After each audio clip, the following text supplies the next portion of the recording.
राजधानी दिल्ली में बीते दिनों बारिश के बीच ओल्ड राजेंद्र नगर इलाके में यूपीएससी कोचिंग सेंटर के बेसमेंट में पानी भरने से 3 स्टूडेंट की मौके पर हो गई मौत।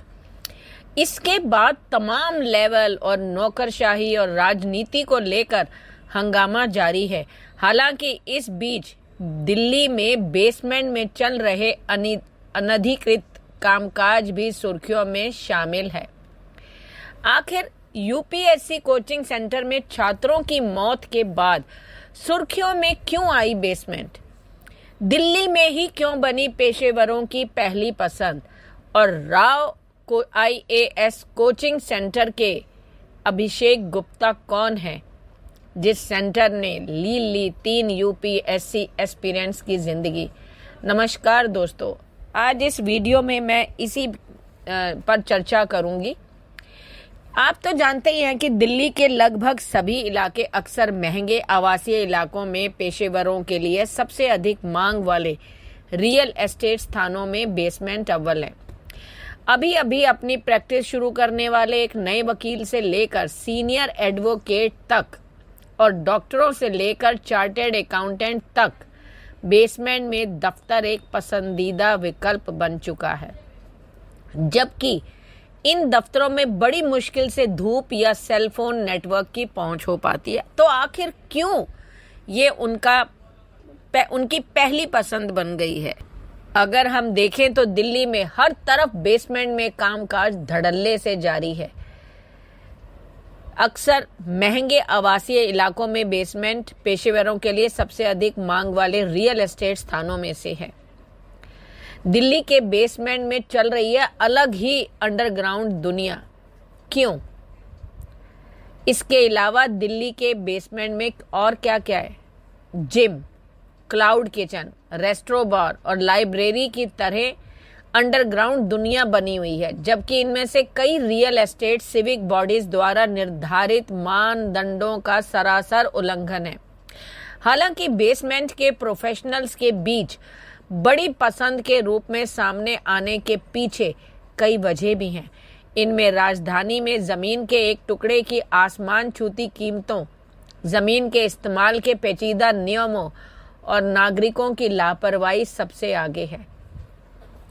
राष्ट्रीय राजधानी क्षेत्र में तेजी से बढ़ती बेसमेंट इकोनॉमी को आकार लेने के पीछे जितने भी कारण हो, इस साल मूसलाधार बारिश और राजेंद्र नगर की घटना को देखते हुए ये बेसमेंट जांच के दायरे में आ गए हैं। एक कोचिंग सेंटर के 3 छात्रों की जान चली गई तो तमाम जगहों की जांच के बाद सैकड़ों प्रॉपर्टीज को सील किया गया है। चलिए जानते हैं दिल्ली में बेसमेंट को लेकर सरकारी नियम कानून क्या है। एकीकृत भवन उपनियम 1983 और मास्टर प्लान दिल्ली बेसमेंट के लिए नियामक मौजूदा हालात को नियंत्रित करते हैं। ये उपनियम बताते हैं कि दिल्ली की कॉलोनियां, जिन्हें सर्कल क्षेत्र दर के आधार पर 8 क्षेत्रों में वर्गीकृत किया गया, मैं उनकी बात कर रही हूँ, उनमें किन गतिविधियों की अनुमति है और क्या वे आवासीय, वाणिज्यिक या मिश्रित उपयोग के लिए नामित हैं। उनके मुताबिक श्रेणी ए और बी कॉलोनियों में आवासों में केवल व्यावसायिक गतिविधियों की इजाजत है। मास्टर प्लान इन गतिविधियों को उन हरकतों के रूप में परिभाषित करता है जिनमें डॉक्टर, वकील, आर्किटेक्ट, चार्टर्ड अकाउंटेंट, कंपनी सचिव, accountant, engineer, town planner, media professionals और टेलीफिल्म निर्माता और मैनेजमेंट प्रोफेशनल्स जैसे स्किल बेस्ड सर्विसेज शामिल है। साल 2016 में आहार विशेषज्ञ, पोषण विशेषज्ञों को इस सूची में जोड़ा गया था। वकीलों के लिए आलीशान और बहुप्रतीक्षित जगह गोल्फ लिंक, सुंदर नगर, निजामुद्दीन ईस्ट, महारानी बाग और डिफेंस कॉलोनी वगैरह इन्हीं श्रेणियों में आते हैं। साल 2008 में बेसमेंट में विशेष रूप से व्यावसायिक गतिविधि की अनुमति देने के लिए मास्टर प्लान में एक संशोधन किया गया था।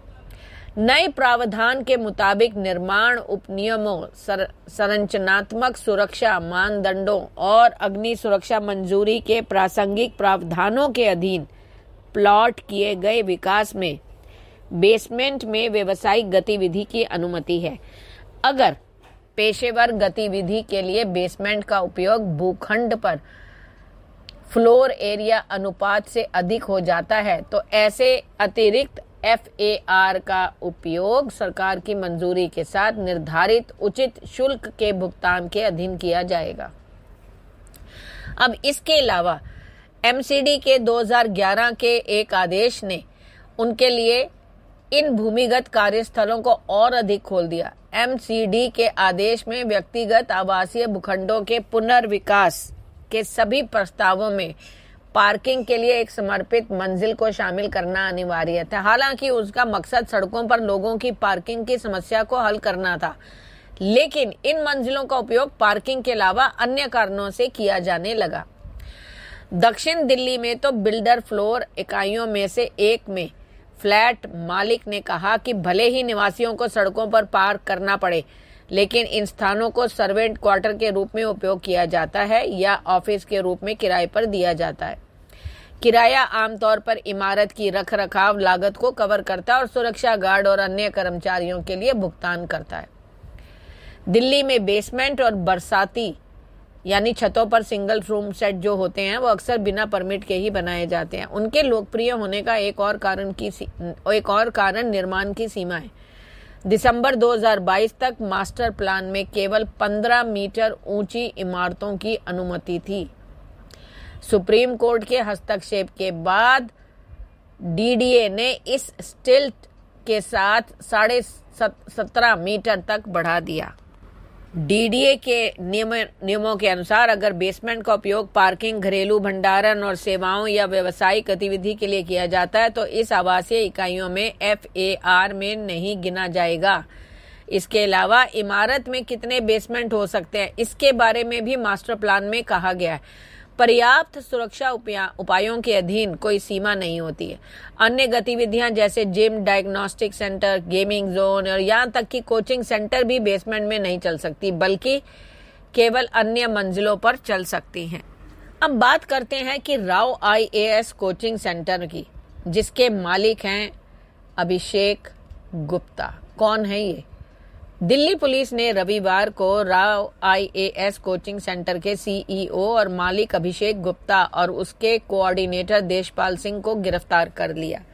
गिरफ्तारी के बाद दोनों को मजिस्ट्रेट कोर्ट में पेश किया गया और उन्हें 14 दिन की न्यायिक हिरासत में भी भेज दिया गया। वजह आप जानते ही हैं कि क्यों। अगर उनकी लिंक्डइन प्रोफाइल के अनुसार जो है उन्होंने फरवरी 2009 से राव IAS स्टडी सर्किल के CEO और मालिक हैं। इसमें पहले उन्होंने 2004 से 2006 तक वॉटसन वियाट में एनालिस्ट के रूप में काम किया और फिर जॉन्स लैंग लॉसेल में कॉर्पोरेट सॉल्यूशन डिपार्टमेंट में काम किया। दिल्ली के मॉडर्न स्कूल में पढ़ाई की। उसके बाद शहीद Sukhdev college of business studies से उन्होंने ग्रेजुएशन की डिग्री भी हासिल की। ये सब किस लिए रोशनी में आए? ये रोशनी में आए जब 27 जुलाई को भीषण हादसा हुआ शनिवार के दिन, जब भारी बारिश के बाद संस्थान के बेसमेंट में पानी भर जाने से सिविल सेवा परीक्षा की तैयारी कर रहे 3 स्टूडेंट्स की डूबकर मौत हो गई थी।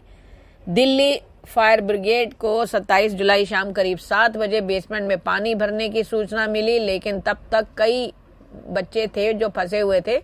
कुछ तो निकल गए और जिसमें 3 जो है उनकी मौत हो गई, जो निकलने में कामयाब नहीं हो सके।